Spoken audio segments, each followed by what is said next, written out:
Welcome to In Depth with Academia. So good to have you here today. I'm your host, Richard Price. Well, some of you might know me as the CEO of Academia, and today we are venturing into the world of astrology. Now, before you raise an eyebrow or dismiss it entirely, this is all about exploring the insights and ideas, not endorsing any beliefs, okay? So the paper we're diving into today comes from Jerónimo Brignone, who really adds an interesting perspective from Argentina with his chapter Grados y Destino from his book Ensayos Astrológicos. Fascinating stuff. This paper addresses the core question: can the degrees of celestial bodies in one's natal chart predict significant life events? Quite a question, right? Now, in case you're wondering why this matters, so astrology has fascinated people for centuries, and whether you think it's hooey or it's got merit, the impact on culture and personal lives is undeniable. People make real decisions based on their birth charts. So it's not just stars and gazing. There's a real question of significance here. Let's dive into what Brignone is saying. He examines the connection between degrees of planets in someone's natal chart and the ages at which life-altering events occur. Think of it like this. If Mercury was at 16 degrees when you were born, might big stuff happen at age 16? It's intriguing. I mean, Brignone provides personal anecdotes to bolster this, such as experiencing the love of his life align with planetary positions. You could say it's a cosmic coincidence, maybe. His exploration methodically compares the ages and corresponding degrees. He calls it direction symbolic or symbolic direction. So while he doesn't sell it as fact, it's fascinating. He basically mathematically maps these degrees to years and claims they align with major life events. Are you feeling the suspense? One tangible insight for us is how people use such interpretations to reflect on their lives. The idea of predestination or the symbolic impact, it's shaping decisions even if it isn't necessarily scientifically proven. Just think about what guides us. Intuition, numbers, stars. The paper is thorough in linking degrees to life events.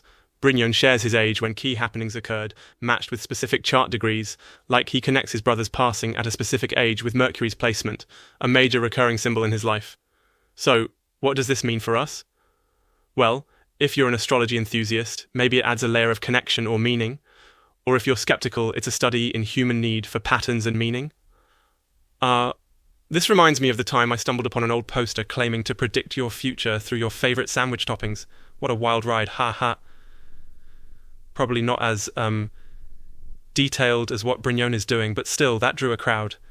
Brignone treats astrology as a tool. It's about narrative, connecting and reflecting, more than predicting absolute futures. That's key. He highlights both successes and setbacks in life when examining active planets at certain degrees.